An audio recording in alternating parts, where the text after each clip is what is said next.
સ્વામિનારાયણ ભગવાને ગરડા મધ્યના 54મા વચનામૃતમાં મહારાજ કહે છે કે સત્સંગ જેવું કોઈ સાધન જ નથી ભગવાનને વશ કરવા માટેનું. આપણે ગમે તેટલું કરીએ ને છેલ્લે ત્યાં આવીને ઊભા રહેવાનું છે. એવો જે સત્સંગ, એને કઈ દ્રષ્ટિથી આપણે જુઓ. નિષ્કુળાનંદ સ્વામીએ આ સત્સંગને સમજવા માટેની એક દ્રષ્ટિ આપણને આપી છે. નિષ્કુળાનંદ સ્વામી સ્વામિનારાયણ ભગવાનના અગ્ર પંક્તિના સંત છે. બૃહદ વૈરાગ્યવાન છે, અત્યંત વિચક્ષણ છે. આજે નિષ્કુળાનંદ સ્વામીના વચનોનો અભ્યાસ આપણે કરીએ તો આપણને ખબર પડે કે ગમે તેટલું ચિંતન કરીને આપણે ગયા હોઈએ એ વિષય લઈને નિષ્કુળાનંદ સ્વામી પાસે, પણ જ્યારે નિષ્કુળાનંદ સ્વામીને આપણે વાંચીએ તો એવું લાગે કે આપણા કરતાં એ આગળ ને આગળ જ છે.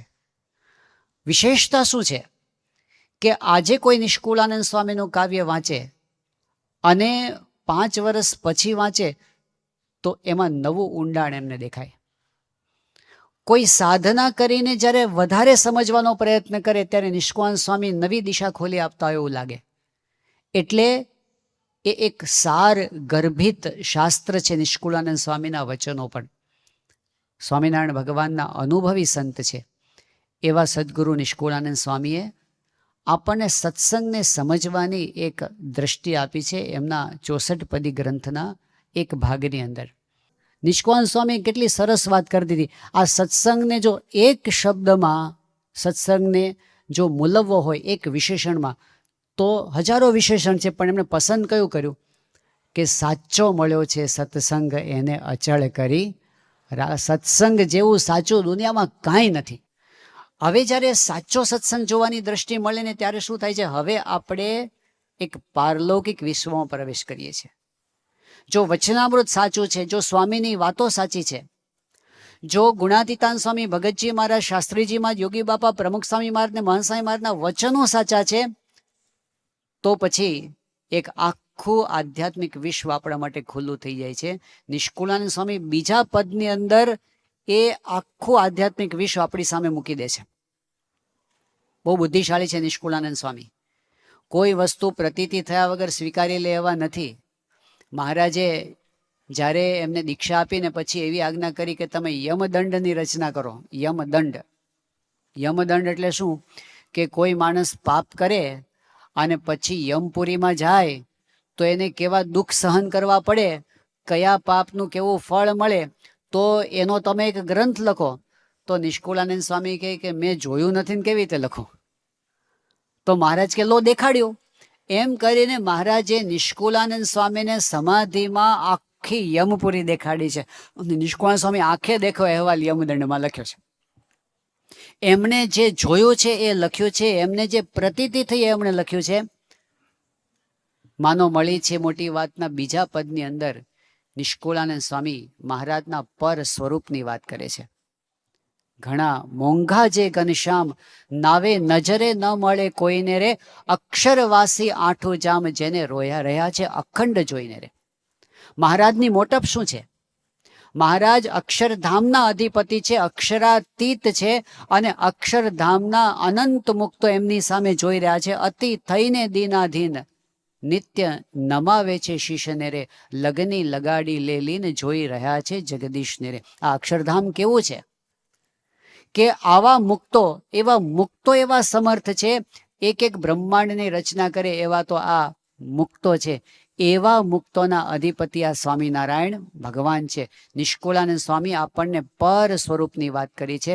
આ વાત સમજવી જરૂરી છે. મહારાજે પંચાળાના 4થા વચનામાં કીધું કે મનુષ્ય રૂપે ભગવાનનું જે સ્વરૂપ દેખાય છે આપણને, અને અક્ષરધામમાં જે સ્વરૂપ છે, બંને એક છે એવું આપણને સમજાય ત્યારે નિષ્ઠા થઈ કહેવાય. પણ એ પર સ્વરૂપ કેવું છે એનું વર્ણન કર્યું. અને એમાં મુખ્યમાં મુખ્ય વાત એ કરી કે અક્ષરધામના અધિપતિ છે, અક્ષરાતીત છે.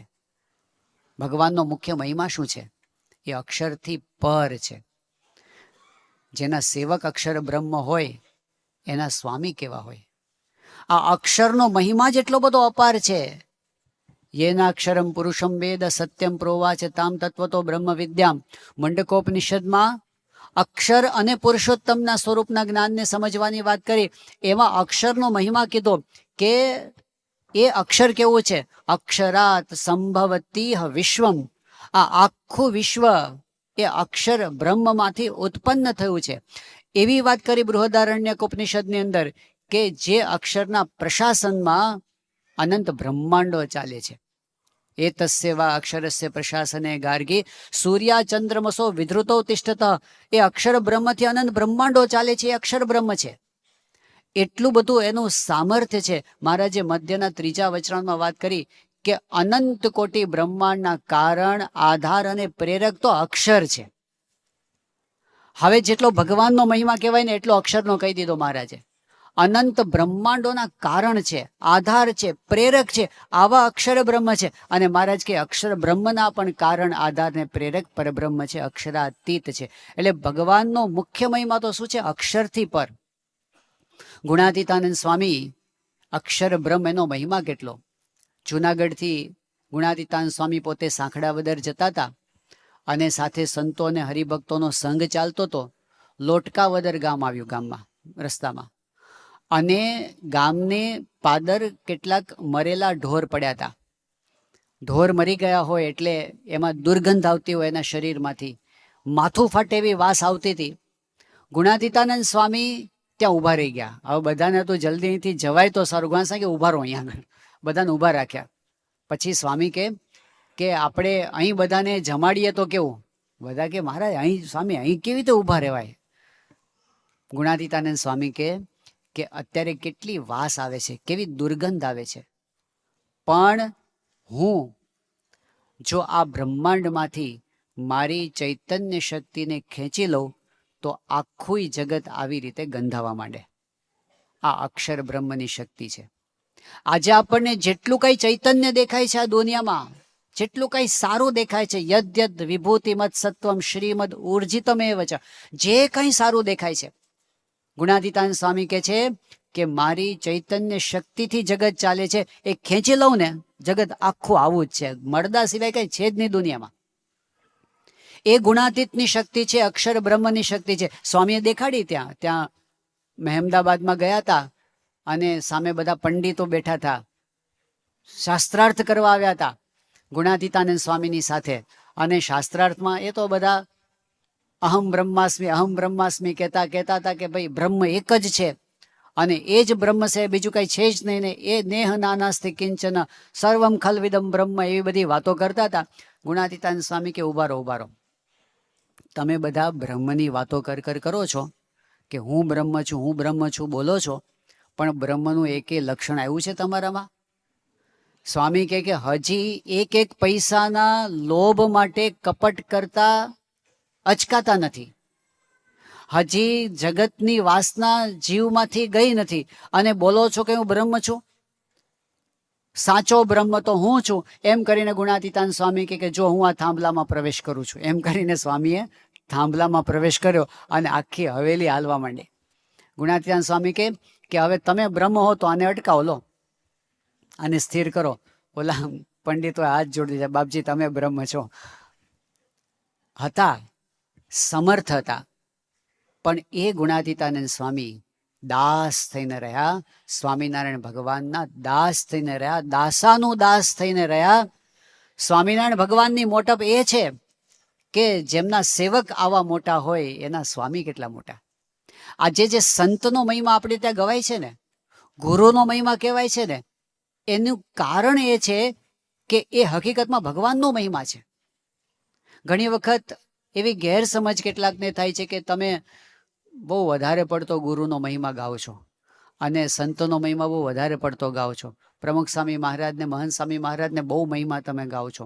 એમને બીક એ લાગે છે કે તમે આવું કરો તો સ્વામિનારાયણ ભગવાનનો મહિમા ઓછો થઈ જાય. પણ ઓછો કેવી રીતે થાય? જે સંત ભગવાનના દાસ થઈને રહેતા હોય એ સંતનો મહિમા વધારે તો ભગવાનનો મહિમા વધે કે ઘટે? આજે પ્રમુખ સ્વામી મહારાજ એમનો મહિમા આખા વિશ્વમાં પ્રવર્ત્યો તો એને લીધે સ્વામિનારાયણ ભગવાનનો મહિમા વધ્યો કે ઘટ્યો? આજે યુનોની અંદર પ્રમુખ સ્વામી મહારાજ પોતે હિન્દુ ધર્મ તરફથી જ્યારે પ્રતિનિધિત્વ કર્યું ને વાત કરી ત્યારે યુનોમાં સ્વામિનારાયણ મંત્રનો ઘોષ થયો કે નહીં? આજે અબ્દુલ કલામ સાહેબ એમણે પ્રમુખ સ્વામી મહારાજ મારા સ્પિરિચ્યુઅલ ગુરુ છે, જેમણે મને ગોડ સિંક્રોનસ ઓર્બિટમાં મૂકી દીધો, જેમણે મારા અહમ અને મમત્વ કાઢી નાખ્યા, એમ કહીને એમણે પ્રમુખ સ્વામી મહારાજના મહિમાનું પુસ્તક લખ્યું. પણ એ પુસ્તકમાં એમણે કીધું કે મારે પ્રમુખ સ્વામી મહારાજના ઈષ્ટદેવ સ્વામિનારાયણ ભગવાન અને અક્ષર પુરુષોત્તમ મહારાજનો ફોટો છાપવો છે. એટલે એમણે અક્ષર પુરુષોત્તમ મહારાજને ત્યાં મૂક્યા. તો પ્રમુખ સ્વામી મહારાજ એમનો મહિમા જ્યારે કલામ સાહેબ સમજતા હશે, ત્યારે સ્વામિનારાયણ ભગવાનનો મહિમા તો એના કરતા આગળ ગયો કે નહીં? જે પ્રમુખ સ્વામી મહારાજને ઘણા લોકો એવું બોલતા હતા શ્રદ્ધાંજલિ સભામાં કે પ્રમુખ સ્વામી મહારાજ ભગવાન જ કહેવાય, આવું બોલનાર ઘણા હતા. પરંતુ એ પ્રમુખ સ્વામી મહારાજ જે હરિકૃષ્ણ મહારાજ જે સ્વામિનારાયણ ભગવાનના ગુલામ થઈને જિંદગીભર રહ્યા, એમનું જ ભજન કરતા રહ્યા, તો એ સ્વામિનારાયણ ભગવાન કેટલા બધા મોટા. જ્યારે સંતનો મહિમા વધે છે ત્યારે ભગવાનનો મહિમા તો એનાથી આગળ જાય છે.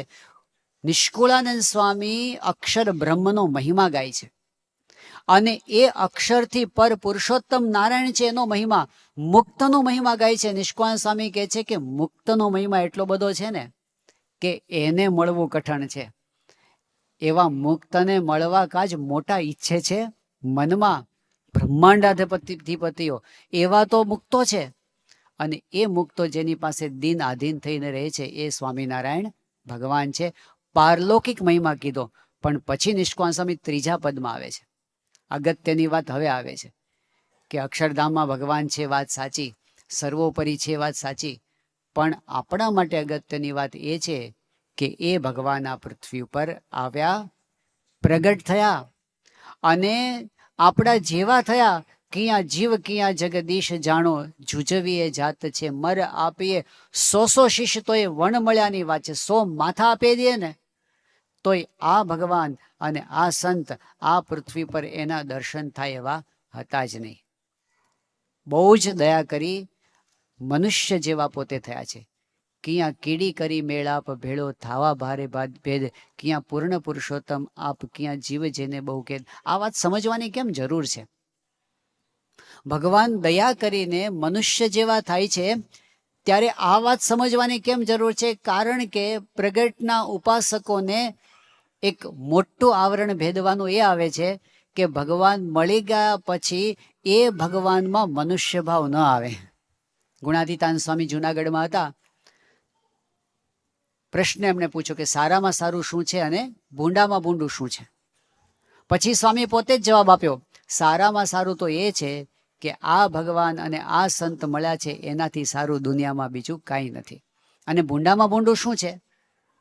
તો ગુણાતીતાન સ્વામી કહે છે કે એમને વિશે જે મનુષ્ય ભાવ આવે છે એનાથી ભૂંડું બીજું કાંઈ નથી. તો સમજવાની વાત શું આવી કે એ પોતે આપણા જેવા નથી. ગુણાતીતાનંદ સ્વામીના વખતની અંદર સંતો ગામડે વિચરણ કરવા ગયા, ગીરના ગામડાની અંદર. હવે તે વખતે પેલા નેસડાની અંદર બધા રહેતા હોય માણસો. હવે એમના છોકરા બાળકો એક જંગલની અંદર જ મોટા થયા હતા, જંગલની બહાર જ નહોતા નીકળ્યા. તો સંતો ત્યાં ગયા એટલે આવા છોકરાઓ ભેગા થઈ ગયા. પછી સંતોએ એમને થોડી વાત કરી ભગવાનની, અને પછી પ્રસાદ આપ્યો. તો પ્રસાદમાં અત્યારે તો ચોકલેટ હોય, એ વખતે ચોકલેટ તો હતી નહીં, તો શું આપે? સાકરના ગાંગડા આપ્યા. સાકર પણ પેલી ખડી સાકર હતી ને, પેલી જૂના જમાનામાં કઈ સાકર હોય તો અત્યારે પેલી આમ પેલી પોલિશ થયેલી વ્હાઈટ હોય એવી ના હોય, એ જરા કાળાશ પડતી ને પીળાશ પડતી એવી સાકરના ગાંગડા હોય ને બધા. તો સંતોએ બધા ગાંગડા છોકરાઓને આપ્યા. એ ગાંગડા છોકરાઓ ખાવા માંડ્યા પ્રસાદ, પણ ખાતા ખાતા શું બોલે કે આ સાધુ પાસે ગુંદર છે ને બહુ ગળ્યો છે, આવો ગુંદર આપણે જંગલમાં નથી થતો. હવે એમણે તો સાકર જિંદગીમાં જોઈ જ નથી. પેલા ઝાડ ઉપરથી પેલો ગુંદર ઉખેડીને ખાધો હતો, એટલે એના મનમાં એમ કે આ ગુંદર જ છે. સંતોએ જ્યારે આવી વાત ગુણાતીતાનંદ સ્વામીને કરી ત્યારે ગુણાતીતાનંદ સ્વામીએ કીધું કે છોકરા, સ્વાદ સાકરનો લે છે પણ ગુંદર સમજીને લે છે. એમ આપણી ભૂલ ક્યાં થાય છે કે સ્વાદ સત્પુરુષનો લઈએ છીએ પણ એમને મનુષ્ય જેવા સમજીને લઈએ છીએ. મનુષ્ય છે જ નહીં, જાત જ જુદી છે. આ અક્ષરધામના જ પુરુષ છે એવી પ્રતીતિ જે આવે ને, દિવ્ય ભાવ અને મનુષ્ય ભાવ, દિવ્ય ચરિત્ર મનુષ્ય ચરિત્ર, એ તો ચાલતું જ રહેવાનું. કાયમ ઐશ્વર્ય બતાવશે.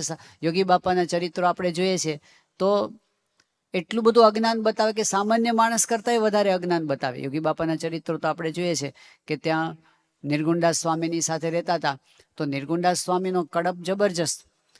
તો અટલાદરાની અંદર એમણે કીધું કે જોગી આપણે બહાર જવાનું છે પધરામણીએ, તો તૈયાર થઈ જાઓ, બહાર ઘોડાગાડી તૈયાર છે. તો યોગીજી મહારાજને તો નિર્ગુણદાસ સ્વામીનો હુકમ થાય એટલે દોડવા જ માંડે. તો નિર્ગુણદાસ સ્વામી પાછળથી પહોંચ્યા, યોગી બાપા દેખાય નહીં ઘોડાગાડીમાં. ઘોડાગાડી છે કેમ નહીં યોગીમાં, તો દૂર એક ઘોડા વગરની ઘોડાગાડીમાં બેઠા હતા. તો નિર્ગુણદાસ સ્વામી પાછા ગુસ્સે થયા. એટલે એટલું બધું આમ જેને આપણે કહીએ કે સામાન્ય વ્યક્તિને પણ આપણને કે આટલું નથી આવડતું, તો યોગી બાપા એવું ચરિત્ર કરતા ઘણી વખત જાણે કંઈ ખબર પડતી નથી. યોગી બાપા પોતે વાત કરે છે કે અમે મુંબઈ ગયા હતા અને એ વખતે નિર્ગુણદાસ સ્વામીની સાથે અમે ગયા હતા અને છીપી ચાલમાં રહ્યા હતા. સીપી ચાલ નામ હતું, યોગી બાપા છીપી ચાલ કહેતા એને.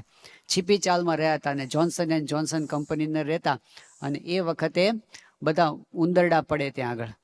યોગી બાપા કહે કે એક વખત નિર્ગુણદાસ સ્વામી અમને કે ચાલો તમને ચોપાટીએ લઈ જઈએ. તો અમને ચોપાટીએ ફરવા લઈ ગયા. તો એમાં છે ને ચોપાટી ઉપર એક માણસ કોથળા પાથરીને બેઠો હતો અને બધી શીશીઓ મૂકી હતી. શીશીઓ એટલે બોટલ, બધી શીશીઓ મૂકી હતી. યોગી બાબા કે અને એ માણસ સિસકારા કરે, એટલે બસ એવું આ બોલે છે ને એવું. આ સિસકારા શેના કરે છે? તો યોગી બાપા કે આ સિસકારા શેના ચાલે છે? તો પેલા કે એ સિસકારા નથી કરતો, હરિભક્ત હતા ને એ કે આ છે ને માણસ એમ બોલે છે માલિશ, પાછળનો સિસકારો હમણાં લંબાવે છે ને જ્ઞાનપ્રિય સ્વામી, આ માલિશનો સ લંબાવે છે એના સિસકારા થાય છે. તો યોગી બાપા કે એટલે શું?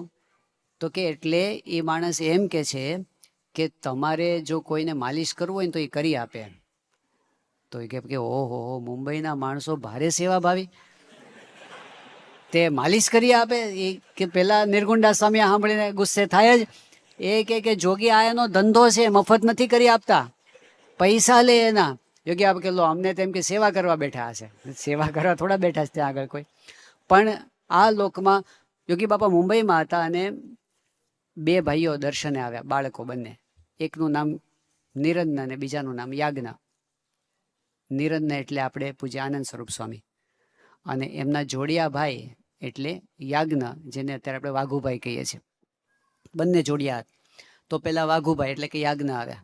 યોગી એનું શરીર પહેલેથી રૂષ્ટપુષ્ટ અને આનંદ સ્વામી પહેલેથી શુક્લકડી. તો પેલા આવ્યા આમ જરા રૂષ્ટપુષ્ટ, એટલે યોગી બાપા રાજી થયા. શું કામ? કે આને ઉપવાસ આપવા જેવો છે. એટલે એમને યોગી બાપાએ આશીર્વાદ આપીને કીધું કે જાઓ ઉપવાસ. એમને તો ઉપવાસ આપી દીધો. એની પાછળ જ પેલા નિરંજન એટલે કે આનંદ સ્વામી આવ્યા. તો બધાએ કીધું બાપા આમને નથી આપો ઉપવાસ? એ કે ના એ નાનો છે. તો બાકી બાપા નાનો નથી, બે સરખા જ છે, એ બે જોડિયા ભાઈઓ છે. તો બાપા કે જોડિયા એટલે શું? એ કે બાપા એ બેનો જન્મ ભેગો થયો છે. બાપા કે એવું થોડું હોય. હવે એ પણ જાણે ખબર ન હોય પોતાને આ દુનિયાની, એ યોગી બાપાની રીત હતી. સત્પુરુષ, ભગવાન અને સંત એટલા બધા આપણી સાથે આપણા જેવા ઓતપ્રોત થઈ જાય ને, ઘણી વખત બધું સાચું જ લાગવા મળે, ખરેખર એમને ખબર નથી પડતી, એવું જ લાગે. પેલો યોગી બાપાનો કેરીનો પ્રસંગ છે આણંદનો, તો ઘોળતા ઘોળતા ગોટલો નીકળી જાય. મોટા સ્વામી શીખવાડ્યું ઉપર અંગૂઠો મારો, તો ગોટલો પાછળથી કાઢ્યો બહાર. આ પ્રસંગો માનસાઈ મહારાજે પોતે નજરે જોયેલા પ્રસંગો છે, આપણને કહે છે. પણ એ યોગી બાપા જ્યારે આફ્રિકા ગયા હતા, અને તે વખતે આફ્રિકાની અંદર હરિભક્તો લંડનના 70ની સાલમાં કીધું કે બાપા લંડન પધારો. યોગી બાપા કે મંદિર કરો તો આવીએ. મંદિરની પ્રોપર્ટી તાત્કાલિક ક્યાં મળે? તો હરિભક્તોએ નકશો મૂક્યો અને યોગી બાપાએ નકશા ઉપર નિશાની કરી, આ જગ્યાએ મળશે. એક્ઝેક્ટ એ જગ્યાએ ઇસ્લિંગ્ટનમાં પહેલું ચર્ચમાં મંદિર થયું. તો આખી દુનિયા એમને દેખાય છે. મહંત સ્વામી મહારાજ સુરતની અંદર એમણે અક્ષરધામ બનાવવાનો સંકલ્પ કર્યો, અને તે વખતે સ્વામી કે જમીન શોધો બધેથી. હવે સુરતની અંદર મહંત સ્વામી મહારાજ તો કે આપણે 100 એકર જમીન જોઈએ. સુરતની પેરીફરીમાં આટલી જમીન ક્યાંય છે જ નહીં. બધા જ સુરતના કોઈ પણ જમીનના દલાલ હોય, બ્રોકર હોય, કે કોઈ પણ અત્યારે પણ આજની તારીખે પણ સુરતના કોઈ પણ મોટામાં મોટા બિલ્ડર હોય, કોઈ પણને પૂછવામાં આવે ને તો બધા જ કે શક્ય જ નથી. સુરતની આજુબાજુની 50-100 કિલોમીટરની પેરીફરીની અંદર એક સાથે એક જગ્યાએ 100 એકરની જમીનનો પીસ બાકી જ નથી. કે મહંત સ્વામી મહારાજ કે તમે શોધો, આપણે કરવું છે. એટલે હવે તપાસ કરી, પણ શું થાય, અહીંથી એક જમીનનો ટુકડો ધારો કે વેચાણમાં મળે, પણ એક ટુકડાથી થોડું થાય ને આજુબાજુવાળા ન વેચે તો એ પડી રહે. પછી એક ટુકડો અહીંયા મળે, એક ટુકડો આ છેડે મળે, એક તો આ છેડે મળે, એક હારે ન મળે.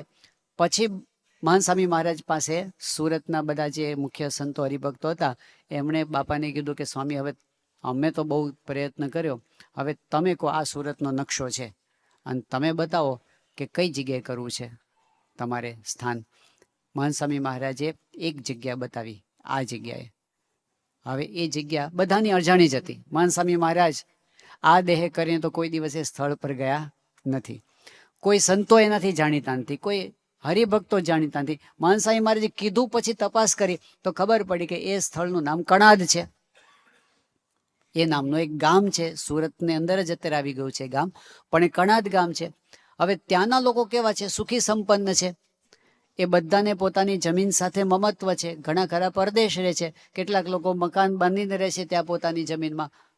અને જ્યારે જમીન લેવા માટેની વાત આવી તો એ લોકો કહે છે કે અમારે જમીન વેચવી જ નથી, તમે ગમે તેટલા પૈસા આપો, અમારે પૈસાની જરૂર નથી ને અમારે જમીન વેચવી જ નથી. પછી શું વાત છે? હવે આવી વાત થઈ ત્યારે ફરી વખત મહંત સ્વામી મહારાજ પાસે ગયા અને સ્વામીને કીધું કે સ્વામી, આ લોકો ના પાડે છે અને વેચવાની જ ના પાડે છે ત્યાંના લોકો. હવે તો આ જમીન નહીં મળે આપણને. મહંત સ્વામી મહારાજ કે મળશે. અને પછી સ્વામી એક વાત કરી. સ્વામી કે જ્યારથી આ પૃથ્વી બની ત્યારથી આ ભૂમિ પોતે તપ કરે છે, અક્ષરધામ માટે જ રિઝર્વ થયેલી છે અને અક્ષરધામ અહીંયા જ બનશે. બધા ના પડે. હા, સંતો કે આ ન મળે, બ્રોકરો કે આ ન મળે, બિલ્ડરો કે ના મળે, જેની જમીન છે એ કે આ ન મળે. એક જ જણ કે મળશે. અને બહુ જૂનો ઇતિહાસ નથી, આ છેલ્લા 5 વર્ષની જ વાત છે. 5 વર્ષની વાત છે. અત્યારે તો અક્ષરધામનું કામ ધમ ધોકાર ચાલે છે. આજે 135 એકરની જમીન એક સાથે ત્યાં દર્શન આપે છે. શું નથી જાણતા એકો? શું નથી કરી શકતા એકો? પણ એ કાંઈ નહીં કરે.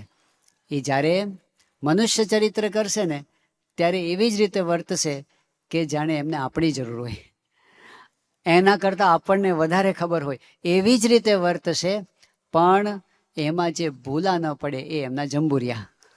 જે પેલો જંબુરિયો છે ને એ ભૂલો ન પડ્યો, બીજા બધા ભૂલા પડી ગયા. નિષ્કુળાનંદ સ્વામી મહારાજને જુએ છે ત્યારે મનુષ્ય આકારમાં જોતા જોતા પણ કઈ દ્રષ્ટિથી જુએ છે? આ ભગવાન આપણા જેવા થયા છે, આપણા જેવા નથી. ક્યાં જીવ ક્યાં જગદીશ.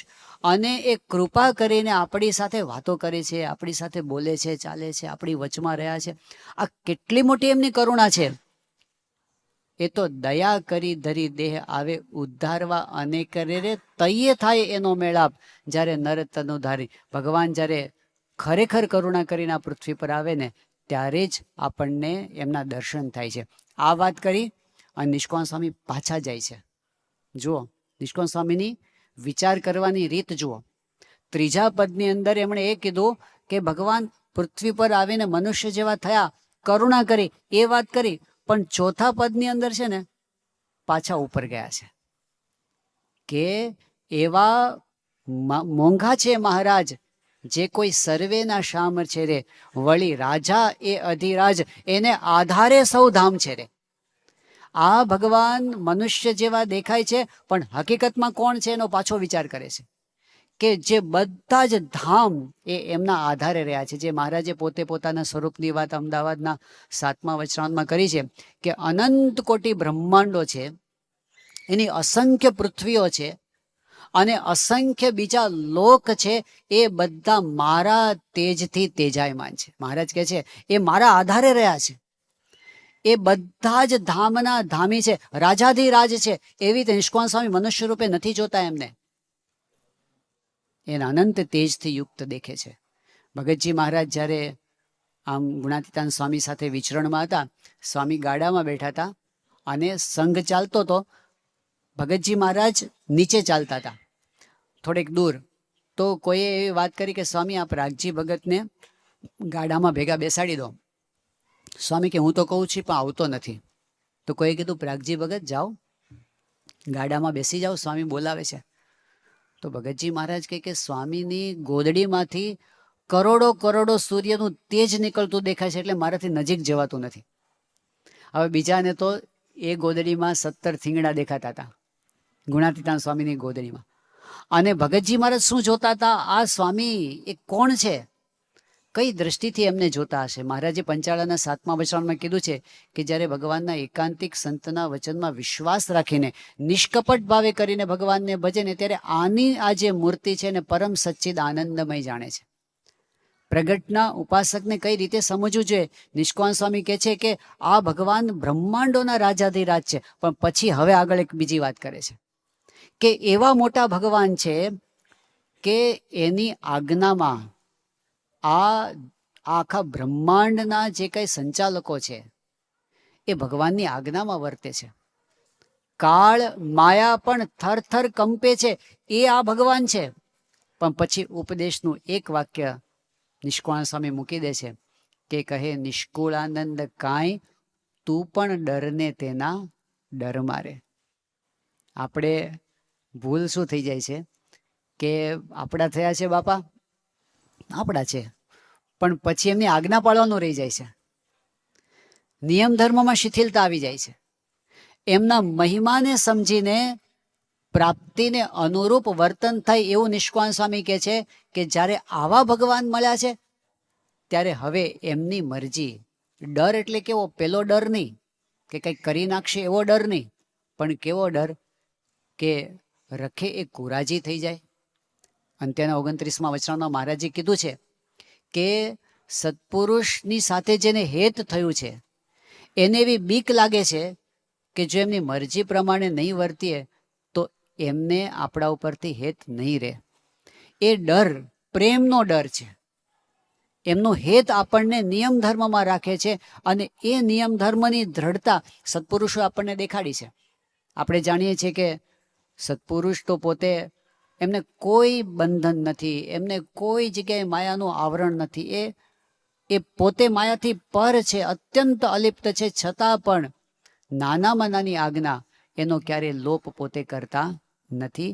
એ આપણને શીખવે છે કે આમાં ક્યારેય ફેર પડવા દેવો નહીં. ભગવાનની આજ્ઞા છે, એમના વચન છે, એને જરૂર પાળવા. એમાં જો શિથિલતા રાખીશું તો ભગવાનની સાથેનો આપણો સંબંધ છૂટી જશે. એટલે એ ભગવાનની આજ્ઞા યથાર્થ પાળે છે. યોગી બાપાનો પ્રસંગ કેવો આપણે જાણીએ છીએ કે લંડનથી જ્યારે સ્વામી યોગી બાપા ભારત જતા હતા પાછા, અને તે વખતે નાનો જ પ્રસંગ હતો કે પાણી પીવાની વાત હતી. યોગી બાપા ન પીવે. બાપા કેમ નથી પીતા?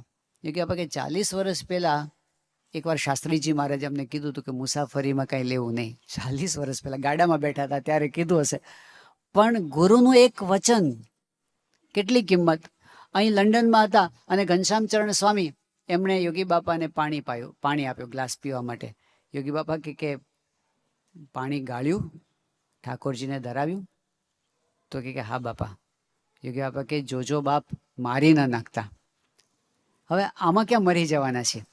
પણ જો આટલી પણ આજ્ઞામાં ફેર પડે તો મહારાજે, અરે ગુણાતીતાન સ્વામી કીધું છે અને મહારાજે વચનામાં કીધું છે, અલ્પ વચનમાં ફેર પડે તો મહદ વચનમાં ફેર પડે. એવું જે માનતા હોય એવા સત્પુરુષ સાથે પોતાના જીવને જડી દેવો. આજે આપણે મહાન સ્વામી મહારાજનું જીવન પણ જોઈએ છીએ કે વચનની ખટક, કે એક વખત યોગી બાપાએ કંઈક કીધું છે તો હવે એમાં ફેર નહીં પડવા દેવાનું. એક વખત તો હળવાશમાં યોગી બાપાએ ખાલી એવું કીધું કે મહાન સ્વામીને પતરવેલિયા ભાવતા નથી. તો આ વાત તો થઈ 1956-57ની સાલમાં વાત કે 58માં વાત થઈ હશે, વાતથી 70 વર્ષ પહેલાં. પણ યોગી બાપાએ એક વખત ખાલી મજાકમાં કીધું કે હળવાશથી કીધું. એમણે કીધું કે યોગી બાપાની મરજી નથી, જાઓ બંધ આજથી. એક વચન ગુરુનું. પણ જિંદગીભર ગુણાતીતાનંદ સ્વામી કોવૈયાને પાદર હતા અને 28 વર્ષની ઉંમર ગુણાતીતાન સ્વામીની. તે વખતે મહારાજે ખાલી એવું કીધું કે સાધુરામ દૂધ બહુ જમ્યામાં એવું લાગે છે, પેટ તગતગે છે. આવું મહારાજે બાળા જોગી રૂપે દર્શન આપીને વાત કરી. 28 વર્ષની ઉંમરે મહારાજે આટલી વાત કરી. ગુણાતીતાન સ્વામી 82 વર્ષની ઉંમર સુધી આ પૃથ્વી પર રહ્યા, ત્યાં સુધી દૂધનું ટીપું મોઢામાં મૂક્યું નથી. મહારાજનું વચન, મહારાજે કીધું છે એમાં ફેર પડવા દેવો નહીં. સેજ નાનું વચન હોય એમાં પણ ફેર પડવા ન દે તો મોટા વચનમાં તો ક્યાંથી ફેર પડવા દે. તો પ્રમુખ સ્વામી મહારાજના જીવનમાં આપણે એક ધારી આ વસ્તુ જોઈ છે કે ક્યારેય વચનમાં ફેર પડે. એમના ઉપર ઘણી બધી વખત સામાજિક દૃષ્ટિકોણથી કે પછી બીજા દૃષ્ટિકોણથી એમની પાસે વાત આવી કે તમે થોડુંક તમારી આ મર્યાદા છે એમાં છૂટછાટ લો. પણ સ્વામી કે નહીં એટલે નહીં. અને ખટક એટલે કેવી ખટક? પ્રમુખ સ્વામી મહારાજ જૂનાગઢમાં હતા અને તે વખતે એવું થયું હતું કે આપણે જે મિસ્ટિક ઇન્ડિયા ફિલ્મ પબ્લિશ થઈ હતી એ ફિલ્મનો પેલો પ્રીમિયર શો થયો હતો અહીંયા યુકેની અંદર. અને પ્રીમિયર શો જે થયો એ વખતે બધા મહાનુભાવો આવ્યા હોય એમનું એ પ્રસંગની એક વિડીયો તૈયાર થઈ હતી. અને એ વિડીયો પછી ત્યાં મોકલવામાં આવી હશે ભારત. તો પ્રમુખ સ્વામી મહારાજ જૂનાગઢમાં હતા અને સાંજના સમયે વોકિંગ કરવા ટ્રેડમિલ ઉપર ચડ્યા હતા. સ્વામી ચાલતા હતા સ્વામી. તો તે વખતે સામે ટીવી ગોઠવવામાં આવ્યું અને જે આયોજક હશે એમને એવો વિચાર આવ્યો કે આ પેલી વિડીયો આવી છે તો બાપાની સામે મૂકીએ કે આવું નવું સંસ્થામાં સારું કામ થયું છે, આવો સારો પ્રીમિયર શો થયો છે, આટલા બધા મહાનુભાવ આવ્યા છે તો બાપાને દેખાડીએ. અને વિડીયોની જ્યાં ચાલુ કરીને ત્યાં શરૂઆતમાં જ હજી 5 સેકન્ડ ગઈ ત્યાં સ્વામીને ખબર પડી ગઈ કે આ શોની અંદર એડિટિંગ થયેલું નથી. અને એમાં બધા બહેનોના દ્રશ્યો પણ બધા મહેમાનો તો બધા આવતા હોય ને એ બધું અંદર વિડીયોમાં હતું. સ્વામીએ નીચી દ્રષ્ટિ નાખી દીધી. આખી વિડીયોમાં સ્વામી ઉપર જોયું જ નહીં. એ તો પૂરું થઈ ગયું. પણ પછી સ્વામીએ તરત જ ત્યાં આયોજકોને બોલાવ્યા અને કીધું કે આ વિડીયો ક્યાંથી આવી છે? તો કીધું બાપા આ તો ત્યાંથી લંડનથી આવી છે. સ્વામી કે આ કેમ અહીંયા તમે મૂકી? બાપા આ તો જોવા માટે. સ્વામી કે આ આપણે સંતોને ક્યાંથી આવું જોવાય? સ્વામી કે જે આયોજકો હતા ને 2 જણા, સ્વામી કે 2 ઉપવાસ કરી નાખજો. હવે એ લોકો તો જોઈ જ નથી વિડીયો, ખાલી મૂકી એમ કે ચલો બાપાને કંઈક બતાવીએ સારા સમાચાર. સ્વામીએ નથી જોઈ પણ તમે આ મૂકી કેમ? ચલો ઉપવાસ કરી નાખજો. એટલે કેટલી ખટક કે આપણા સંતના નિયમ છે, મહારાજે જે નિયમ આપ્યા છે એમાં લેશ માત્ર પણ ફેર પડવા દેવો નહીં. એ ગુણાતીત સંતની રીત છે. એની વિશેષ વાતો આપણે આવતીકાલે જોઈશું. પણ સાચી પ્રાપ્તિ, પ્રગટની પ્રાપ્તિ, એની અંદર કેવી મર્યાદા પાળવાની આવે છે એ વાત પણ નિષ્કાળ સ્વામીએ સાથે સાથે આપણને સમજાવી છે. શ્રી સ્વામિનારાયણ.